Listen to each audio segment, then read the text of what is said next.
Bueno, pues buenas tardes, ¿cómo está?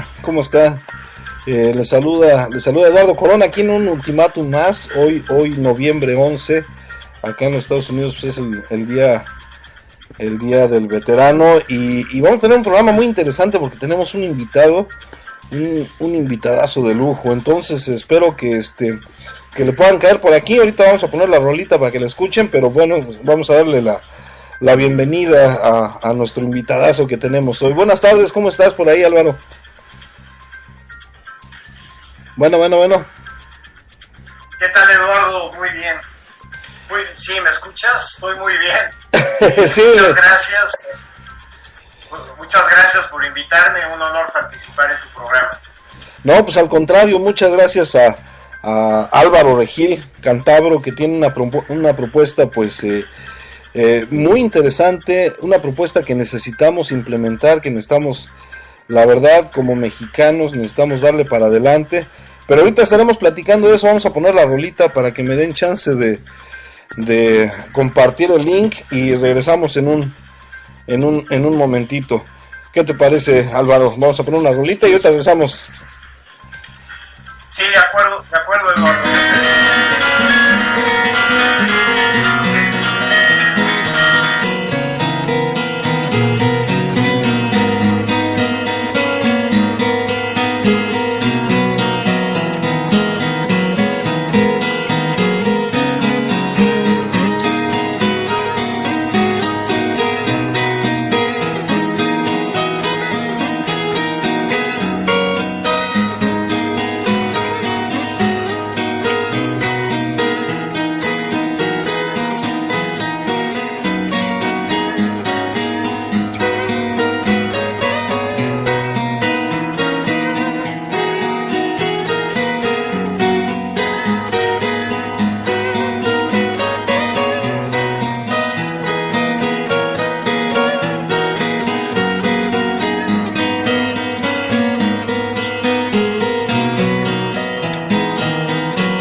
Bueno, pues fue una rolita muy cortita, hombre. Ya me dio tiempo de compartir un poquito el link, pero bueno, pues vamos entrándole. Ya empezó a llegar aquí pues nuestros brothers tuiteros y pues vamos entrándole al tema y vamos haciéndole unas preguntas a nuestro querido Álvaro Regil, que amablemente accedió a venir a conversar con nosotros porque es un tema muy importante. Entonces, Álvaro, muy buenas tardes, bienvenido a este podcast Ultimátum. ¿Qué tal, Eduardo? ¿Cómo estás? Buenas tardes. Me da una sorpresa muy grata saber que voy a participar en tu programa, porque como te comenté hace un momento, pensé que además iba a ser una charla por Skype, pero encantado de participar y poder contribuir a generar la toma de conciencia sobre todo lo que pasa en México. Muchas gracias por invitarme. Sí, no, pues al contrario. Álvaro, la primera pregunta es, ¿cuál es tu proyecto? Si nos puedes dar así una reseña general, un resumen rapidito de cuál es el proyecto que tú traes. Digo, ya lo sabemos, pero para aquellos que todavía no lo conozcan, en sí, ¿cuál es el proyecto de Álvaro Regil Cantabro? Es Álvaro de Regil. Álvaro de Regil, perdón. ¿Y te refieres al proyecto del paro o a lo que normalmente hago? No, a tu proyecto del paro que tienes por ahí, que es ahorita, y bueno, ahorita hablamos un poquito más. Sería muy interesante conocer un poquito más al ser humano, al hombre, a la persona que como todos nosotros, que está detrás de un proyecto tan interesante. Pero ¿cuál es este proyecto del paro? Mira, el paro es simplemente a través de años de análisis y de intercambiar puntos de vista con muchísima gente de una gran gama de formas de vida en México, de estar hablando con muchas ONGs, de estar hablando con muchos ciudadanos de a pie que se sienten indignados y que quieren cambiar la situación. Pues el paro es realmente la conclusión de este proceso, que tiene como regla, me refiero al proceso, encontrar una acción que realmente pueda incidir y lograr que alcancemos nuestro objetivo, que es básicamente liberar al país de la situación en la que se encuentra de manera total y absolutamente pacífica, ¿sí? Es decir, desde un principio, lo que en este proceso lo que se buscaba es qué acciones podemos imaginar que pueden llegar a ser realistas y que no tengan ningún rasgo de violencia, o que aun cuando no sean violentas en sí mismas, permitan que se desate la violencia, especialmente que se desate la violencia por parte de quienes tienen el monopolio de la violencia, que es el Estado,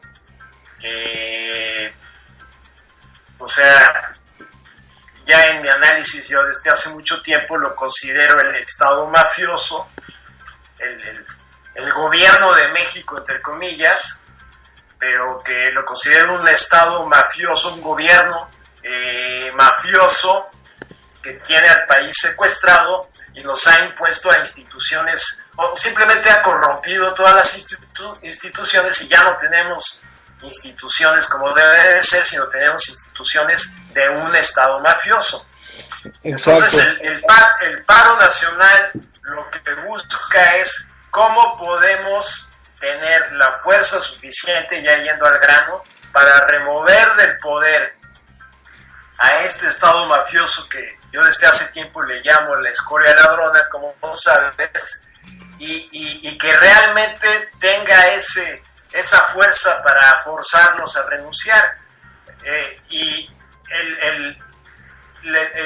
La conclusión de este proceso ha pasado por analizar qué es todo lo que ya se ha hecho durante no años, sino décadas, y qué resultados ha tenido, ¿no? Y nosotros lo que hemos visto es que durante décadas siempre hemos repetido las mismas acciones: marchas, protestas, bloqueos, plantones, cierres de carreteras, secuestros de autobuses, en fin, y nada de eso realmente ha rendido ni cercanamente los frutos esperados. O sea, simplemente con ver la situación en la que nos encontramos, que no sé si estarás de acuerdo conmigo que es probablemente la peor situación de México desde el siglo XIX, ¿no? Sí, claro, son la época de Porfirio Díaz. Sí, exacto, yo pienso que hemos visto un deterioro gradual del Estado mexicano, del nivel de vida de los mexicanos. Digo, muchos de los que estamos aquí en Estados Unidos, precisamente hemos migrado buscando pues algo mejor, porque en nuestro país nos hubiera gustado quedarnos, pero hemos tenido que salir y pues razón tienes, ¿no? Que las huelgas, las marchas no han dado el fruto que nosotros esperaríamos. El paro nacional, entiendo yo que el fruto sería remover a la escoria ladrona, ¿no? A la oligarquía esta que representa, pues es una oligarquía traidora que representa los intereses de internacionales, globalistas, ¿no? Monetaristas, que están solamente para exprimir a los pueblos, ¿no? Y es lo que está pasando por todos lados, pero creo que México es un caso muy especial donde desde hace 30 años se ha presentado este monetarismo rabioso que ha terminado por depauperar al pueblo. Una pregunta, ¿cuánto tiempo ya tienes trabajando con esta propuesta, desde que la empezaste a escribir, afinándola y refinándola? Mira, el libro de la escoria ladrona lo comencé a principios de 2009 y lo publiqué un año y medio después.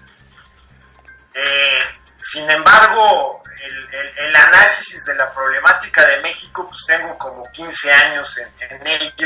Escribí un libro en inglés que se llama, traducido al español, El asalto neocapitalista, en el cual incluyo 3 capítulos, son 17 capítulos, pero incluyo 3 capítulos para México, y después escribí una especie de ensayo breviario que se llama el asalto neocapitalista en México, que nada más son como 30 páginas, en el que básicamente describe el deterioro que ha habido en México en el siglo XX a partir del inicio del desarrollo en México, de la expropiación petrolera, de lo que hizo Lázaro Cárdenas y qué fue pasando, para entonces con ese análisis sustentar las afirmaciones que hago de realmente que México ha sido destrozado, ¿no? Entonces ese estudio, el asalto neocapitalista en México, me sirvió de guía para hacer un análisis muchísimo más extenso, en el que ya me meto a temas concretos de educación, derechos laborales, estado de bienestar, salud, seguridad social, pensiones, política económica, política industrial, agrícola, ambiental, en fin, con el fin de demostrar cómo en cada aspecto de la vida pública, y esto embona perfectamente con lo que acabas de decir, de que llevamos más de 3 décadas en las que el Estado mafioso se ha dedicado consistentemente a despedazar todo para establecer un sistema neoliberal, obviamente, pero que simplemente es una reedición del capitalismo, pero en su faceta más salvaje, porque siempre ha existido, en el caso de México y de muchos países, en alguna época de su historia fueron colonias, una relación que se llama la relación centro-periferia, en la que las oligarquías locales, la oligarquía político-empresarial de México, siempre ha actuado en contubernio con sus tutores extranjeros para explotar al máximo los recursos naturales y humanos que tiene el país, ¿no? Entonces, con la excepción de los frutos de la Revolución Mexicana, que permitieron durante algunas décadas que hubiera algún buen grado de desarrollo, la gente empezó a recibir mejores salarios, se expropió el petróleo de las transnacionales de aquella época se empezó a poner a funcionar en beneficio del país, se empezó a generar una clase media, los obreros iban teniendo mejor calidad de vida. Después, siguiendo la pauta de las metrópolis del sistema de Estados Unidos y de las principales países o economías capitalistas en Europa y en Japón, en los años 70, cuando vieron que sus ganancias ya no seguían creciendo, decidieron ellos mismos dentro del capitalismo cambiar de paradigma capitalista y se mudaron de lo que antes era en términos los más fáciles que encuentro para explicar esto, es cambiaron de un sistema capitalista de apoyo a la demanda, o sea, de poner dinero en los bolsillos de los trabajadores, a un sistema capitalista de apoyo a la oferta, o sea, de poner dinero en los bolsillos de los empresarios, que ya en esta época es de las grandes transnacionales, y todavía por encima de ella, de las transnacionales, están los inversionistas institucionales de los grandes mercados financieros de Wall Street y de la City de Londres y todo, y que se dedican exclusivamente a explotar al máximo los recursos naturales y humanos de todos los países, primero de la periferia, donde está México, y ahora incluso hasta de las economías que ya se consideran desarrolladas, donde también a los trabajadores les están quitando calidad de vida, les están quitando poder adquisitivo, los están dejando sin pensiones, sin seguridad social, les están bajando todo, los están dejando sin casa. En España hay cientos de miles de gentes que en los últimos años se han quedado, sin exagerar, en la calle, o sea, los sacan de sus departamentos y los desahucian, ¿no? Sí. No, sí, este proceso es global, lo vemos en Estados Unidos. Van 2 veces que a la gente la dejan sin retiro en Estados Unidos, porque dicen, no, pues lo perdimos primero con Enron, y luego pues lo perdimos en la burbuja hipotecaria, y pues no, pues discúlpame, no, pues era tu lana, pero pues yo la invertí, así es el mercado, y ni modo, ya no te puedo dar nada para que te retires. Y así ha sido el deterioro, y sí, como dices, efectivamente ahora vemos en Estados Unidos este mismo deterioro. ¿Y cómo funciona? ¿Cuáles son los actores? En México tuvimos el Fobaproa, que fue cuando empezó ya el saqueo descarado.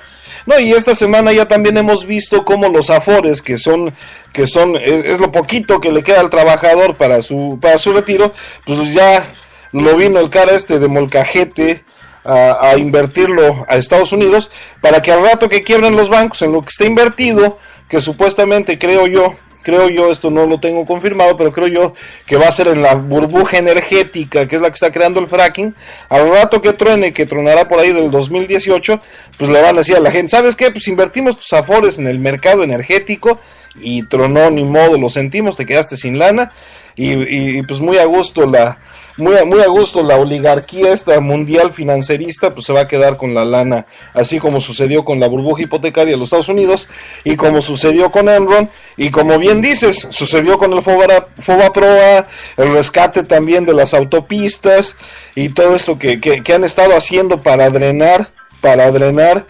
el presupuesto que debería estar puesto para invertir en infraestructura y en calidad de vida. Bueno, pues se lo han llevado a través de los intereses. Pero dime una cosa, Álvaro, bueno, esta es una opinión, fue una opinión satélite, ¿no?, de lo que nos estabas comentando, pero ¿quiénes son los actores del paro del paro nacional, y cómo puede afectar a la escoria ladrona?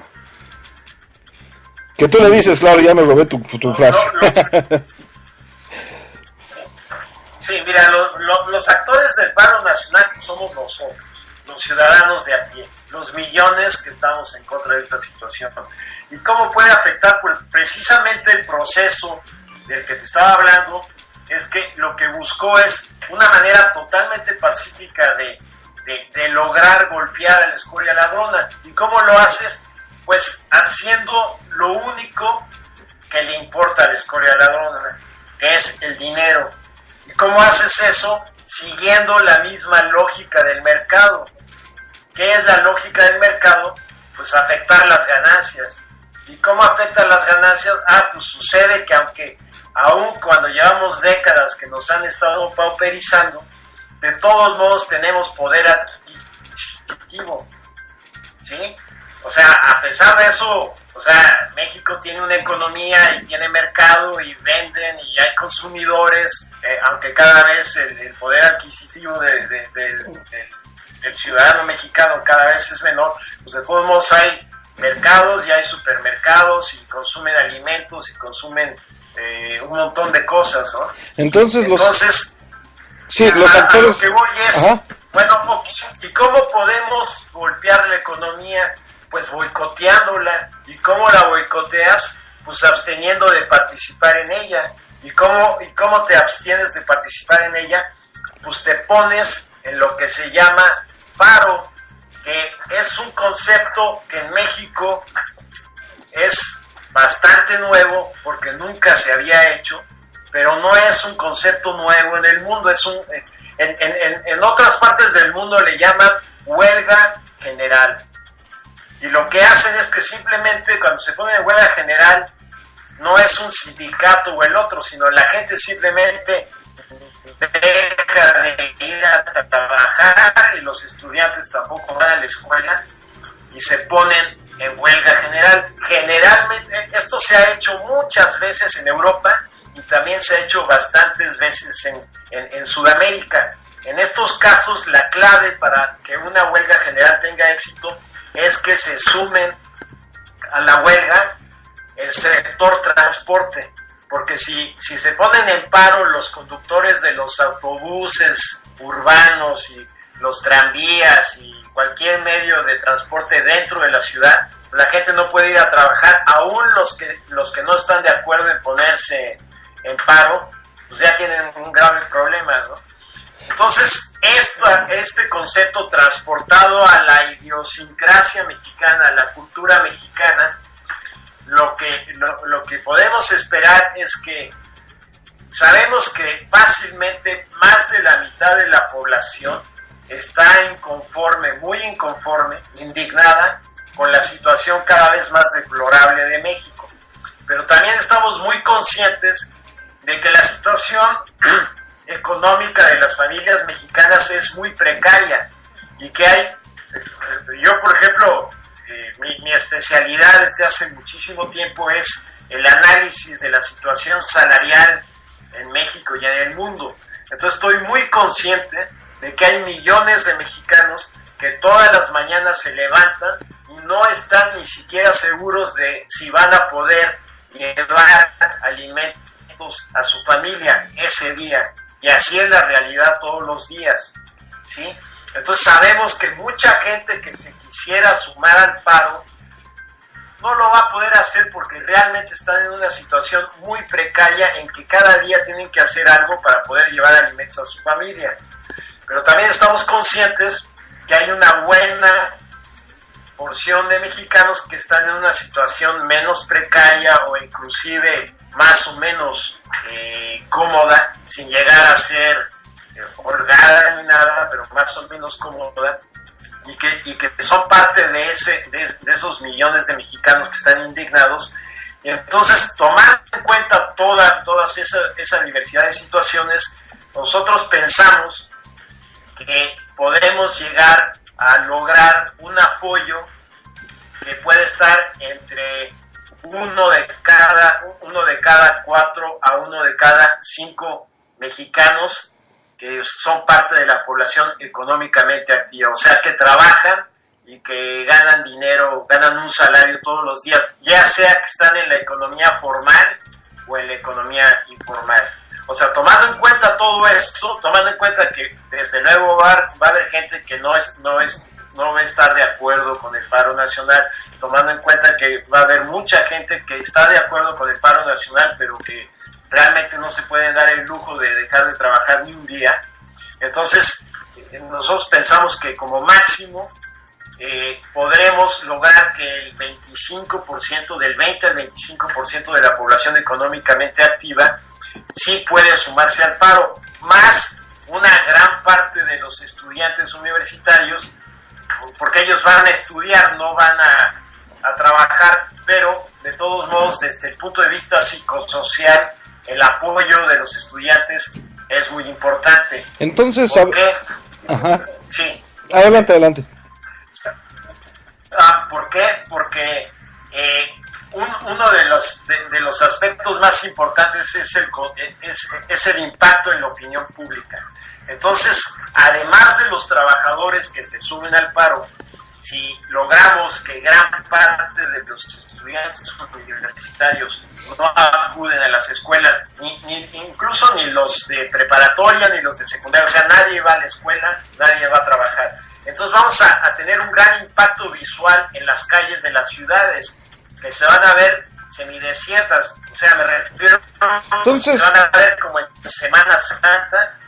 A ver, México, en las calles, o sea, la gente se va y las calles no encuentran nada, ¿no? Se queda vacío, sí. Entonces, mira, a ver, pero ya yendo para terminar, ya yendo al efecto central de esto, entonces lo que hicimos es un análisis de medir cuánto vale en términos económicos que del 20 al 25% de la población se sume al paro. Bueno, entonces lo que hicimos es primero decir, bueno, ¿cuántas semanas tiene el año? Pues el año tiene 52 semanas, ok. Entonces vamos a dividir el 100% del Producto Interno Bruto, que es el valor de la economía mexicana, entre 52 semanas. Y entonces ese valor lo dividimos entre 5 días laborales, ¿sí? Y eso lo multiplicamos más bien por el 25%. Entonces ese 25% multiplicado nuevamente por 5 días para saber cuánto vale en una semana, encontramos que si un 25% de la población económicamente activa se pone en paro en México, equivale a una pérdida de más de 6,000 millones de dólares. Y si nos vamos a 2 semanas, sería una pérdida de más de 12,000 millones, ya acercándose a los 13,000 millones de dólares. Ese es un golpe económico muy, muy fuerte. O sea, de hecho, cada día estaría perdiendo más de 1,000 millones de dólares el sistema económico mexicano, con solo que el 25%, del 20 al 25% de la población se ponga en paro. Entonces, por supuesto, aquí no hay un sello de garantía de que todo va a ser así, ¿no? Pero es una proyección estadística. Midiendo el esfuerzo, nosotros consideramos que, y viendo lo que ha pasado en Europa, que cuando se ponen un solo día en huelga general, les causa graves problemas a las economías de Europa. Si nosotros nos ponemos en paro una semana, pensamos, con la demanda de que o renuncian o seguimos en paro, les va a causar tanta presión económica a los oligarcas del sector privado que no lo van a aguantar y el gobierno se va a ver forzado a renunciar. Nosotros pensamos que se va a necesitar de 1 semana a 2 semanas y pensamos que hay una gran probabilidad de que logremos remover del poder a la escoria ladrona. Ahora, ya para terminar el concepto, tiene una enorme ventaja, y es que además estratégicamente les cancelamos totalmente cualquier posibilidad de represión, cualquier posibilidad de violencia, porque a diferencia de todo lo que hemos hecho antes, que es marchas, protestas, plantones, bloqueos, aquí lo que tenemos que hacer es quedarnos en casa. O sea, los trabajadores se quedan en su casa, los estudiantes se quedan en su casa, no se consume nada, lo único que vas a comprar a la tienda es exclusivamente lo que necesites para comer y las medicinas que necesite tu familia y punto. Las tiendas se quedan semivacías, ¿sí? Entonces con eso, como no va a haber protestas, no te pueden golpear, no puede, los policías no van a encontrar a nadie que esté protestando, tú estás en tu casa en paro, y con eso se friegan, se quedaron con las ganas, ¿sí? Entonces esa es una gran ventaja, ¿sí? Esa es una gran ventaja porque no te pueden reprimir y tampoco te van a ir a buscar a tu casa y a arrastrarte para llevarte al lugar de trabajo o a la escuela, ¿sí? Entonces, desde el punto de vista económico es un gran golpe. Y desde el punto de vista político también es un gran golpe porque no te pueden reprimir. Así, a ver, rapidito. Bueno, tengo dos preguntas, porque ahorita me contestaste la del 25%, ¿cuál sería el efecto económico? Me dices que sería por ahí de 6,000 millones por semana o por día. Por semana. Por semana, 6,000 millones de dólares por semana, aproximadamente 1,000 millones por día. ¿Qué haría la gente para consumir durante estos 15 días? Que supuestamente duraría el paro. Bueno, o sea, como dije, lo único, o sea, todo mundo, o sea, es un boicot económico y de consumo, ¿sí? Entonces todo mundo no debe de comprar nada, excepto lo más básico para comer algo, ¿no? O sea, compras leche, tortillas, pan, porque frijoles, o sea, lo más básico, sí, lo guardas en tu despensa si puedes.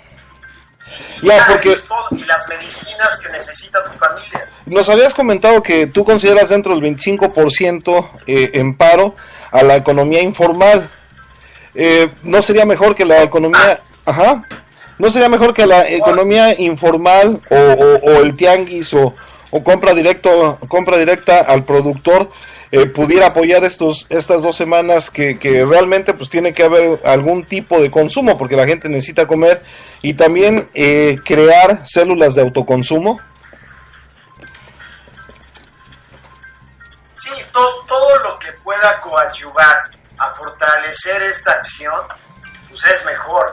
O sea, de hecho, dentro de, o sea, ya en el análisis, en el libro que publiqué hace tiempo, ahí lo que se pide es que si realmente queremos ser congruentes con nuestros valores, o sea, ahora, independientemente de que haya paro o no haya paro, por simple integridad moral, deberíamos estar boicoteando permanentemente y para siempre a muchas empresas que sabemos que son golpistas y también otras empresas que sabemos que lo que ofrecen es dañino para la salud o para el medio ambiente. Entonces, por ejemplo, sabemos perfectamente que Jumex se gastó un montón de millones de pesos en armar campañas de difamación contra básicamente contra López Obrador en la candidatura que tuvo compitiendo contra Calderón, ¿no?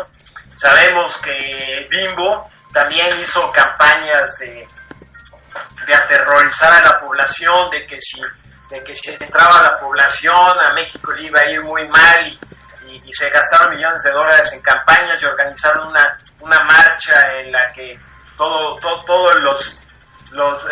los buenos se vistieron de blanco y marcharon ahí por el Paseo de la Reforma, e inclusive cuando llegaron un montón de mujeres de Ciudad Juárez, que son las madres de las muertas de Juárez, ni siquiera los querían dejar que marcharan juntos, ¿no?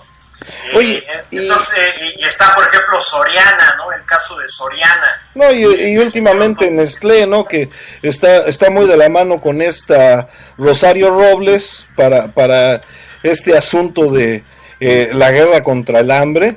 Y pues definitivamente Nestlé pues está privatizando el agua y pues son compañías que deberíamos boicotear.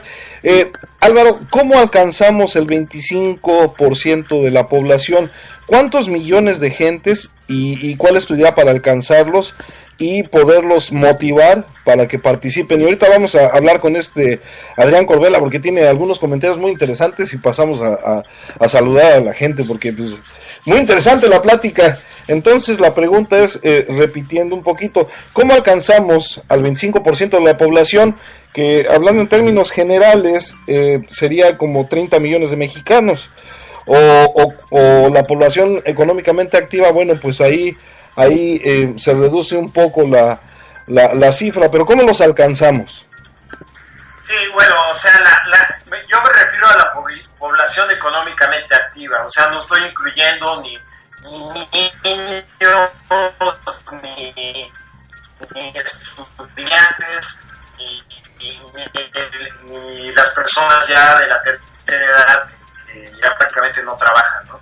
Entonces estamos hablando de la población económicamente activa son cerca de 40 millones de mexicanos, entonces estamos hablando como de 10 millones de mexicanos por ahí.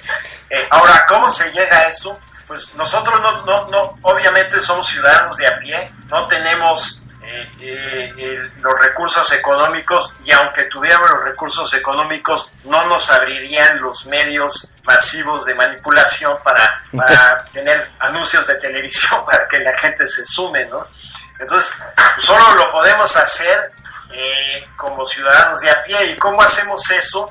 Pues en este momento estamos precisamente en la etapa que es la provocación de la toma de conciencia, para que conozcan, en primer lugar, para que tengan claro la situación dramática en la que se encuentra el país, y que si no hacemos nada, si las cosas ya están terribles, van a seguir estando mucho peor. Cuando yo escribí el libro en 2010 dije que si no hacíamos nada íbamos a estar mucho peor, y de 2010 a 2014 efectivamente estamos mucho peor, y vamos a estar todavía mucho peor si no hacemos nada, ¿no? Sí, pues ya, entonces, ya le acabas de entrar. Todo empieza a ras de calle.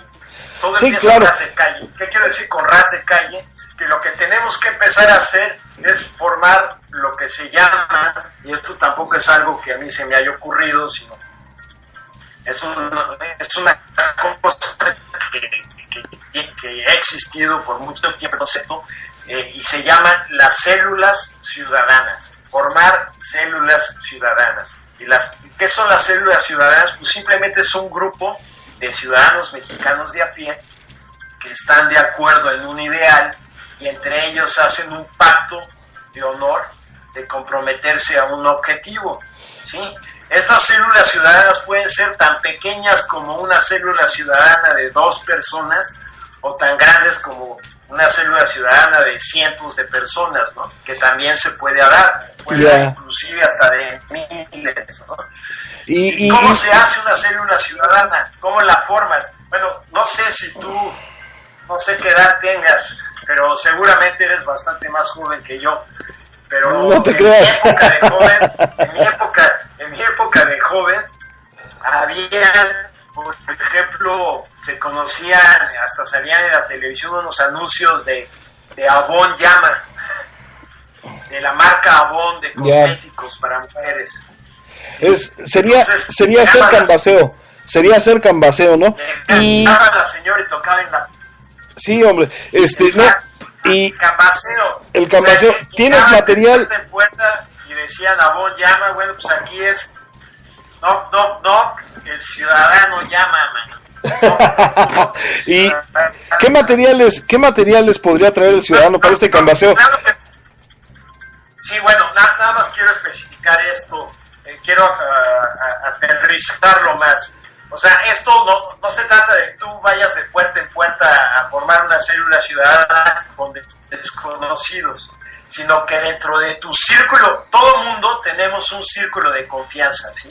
Que está compuesto por amigos, familiares, compañeros de escuela, colegas de trabajo, pero básicamente lo que tú consideras en lo personal que es tu círculo de confianza, y dentro de ese círculo de confianza, pues tú sabrás darte cuenta de quién es el que va a participar o no. Piensas que tienen la mente abierta para escucharte o que ya están sensibilizadas sobre esto, que ya has visto que ha externado su su insatisfacción, y entonces los invitas a hacer una reunión tipo Avon o tipo Tupperware, pero en vez de presentarles cosméticos, les presentas el concepto de paro nacional que hemos platicado y que básicamente consiste en no ir a trabajar, pero, ir a la escuela y consumir lo mismo. Y tú tienes eso ya. Los beneficios, valores. Ya, tú tienes ya materiales para que no tenga que aprenderse la gente de memoria las cosas, sino que ya tienes materiales por ahí, ¿no? No, el material más concreto que tengo es lo que te acabo de pasar, que son las 23 páginas de la presentación, y sé que hay células ciudadanas que ya están formando trípticos y cosas así más sencillas para explicárselos en una sola hoja dividida en 3 partes, ¿no? Listo, pero básicamente con los mismos puntos resumidos que encuentras en las 23 páginas. Ahora, yo no soy, yo soy pésimo dibujante, o para esas cosas yo tengo 0 talento, ¿no? Entonces yo lo que les he aconsejado a muchas gentes es que si pueden, que hagan dibujitos o cosas así que ilustren de una manera más clara estas ideas para que la gente las pueda captar mejor. Sí, pues precisamente, pues muchísimas gracias, se nos está acabando el tiempo ya. Muchísimas gracias por compartir esta información. Son 23 páginas donde se habla consumir lo menos posible, tomar un día, hacer células ciudadanas, y en las células ciudadanas compartir esta información. Por ahí yo también he compartido que necesitamos utilizar las técnicas comerciales que han utilizado los medios para su marketing. Nosotros tenemos que fijarnos qué han hecho para aplicarlas nosotros mismos y poder llamar la atención a estas 10 millones de gentes que estarían participando. No tengo tiempo ya de saludar a todos. Muchísimas gracias a Álvaro de Regil, Cantabro, que está proponiendo el paro nacional. Por aquí nos dice una información importante, Mojado, que hay otra persona con la que también podemos estar pensando en trabajar juntos, que es a ver, se me está perdiendo por aquí, si me lo repites. Guillermo Almeida, dice Mojado USA, que Guillermo Almeida también propone el paro nacional. Entonces, entre más gente seamos proponiendo boicot y paro, pues más fácil. Yo creo que va a ser mejor y vamos a ser más estratégicos para compartir el mensaje, pero hay que ser muy, muy positivos y muy estratégicos para hacerlo de una forma eficiente y tal como lo han hecho la escoria ladrona. Y pues Adrián Corbella me gustó mucho el comentario que hizo en cuanto a Gandhi, que invitó a un día de oración y de reflexión, y que pues nadie salió a trabajar y nadie hizo participó en ninguna actividad productiva. Muchísimas gracias, Álvaro, te agradezco muchísimo, espero que no sea la última vez que conversamos acá en Ultimátum, y bueno, pues me gustó mucho que poder compartir con la gente tus conceptos, y sigamos adelante. Yo creo que la lucha apenas comienza. Sí, desde luego, esta no va a ser la última, desde luego, y gracias a ti. La verdad me sorprendió que se haya ido tan rápido el tiempo, porque yo pensé que apenas íbamos como a la mitad. Voló el tiempo, ni modo. Sí, pero ese comentario de Gandhi me lo han hecho antes, esto tiene cierto espíritu de Gandhi, o sea, evitar la violencia y ser muy inteligentes y estratégicos para darles en la madre. Me encanta. No, pues muchísimas gracias. Vamos a organizarnos para platicar juntos. Adrián Corbella también, él es sudamericano y en Argentina nos está hablando de cómo la Kirchner, la presidenta, pues privatizó, haz de cuenta, las Afores, el sistema para el retiro allá, antes de que le pusieran, pues como dices tú, en la madre esta escoria ladrona que ya no sabe ni cómo exprimir a la gente. Vamos haciendo el paro nacional, vamos poniéndonos de acuerdo, vamos trabajando juntos, vamos usando las redes para una primavera mexicana. Y bueno, pues un abrazo a todos, una disculpa de que no puedo mandarles saludos a todos, pero se nos acabó el tiempo. Pero bueno, por más que trataba de encontrar un lugar donde poder meterme, pues no, todo lo que estuvo diciendo, todo lo que estuvo compartiendo nuestro amigo, nuestro hermano Álvaro de Regil, Cantabro, Bueno, Álvaro de Vejil tuitea como Cantabro, pues fue muy interesante. Muchísimas gracias, nos oímos el sábado nuevamente aquí en Ultimátum a las 9 de la noche, hora del centro de la Ciudad de México, o 7 de la noche, hora estándar del Pacífico. Muchísimas gracias otra vez, Cantabro, a todos, a Adrián Corbela y a Mojado USA, a Midnight Bastet, que también estuvo muy activo. Muchísimas gracias, un abrazo, pórtense bien, pásenla bien y nos vemos antes de que nos vayan a bajar el switch. Bye.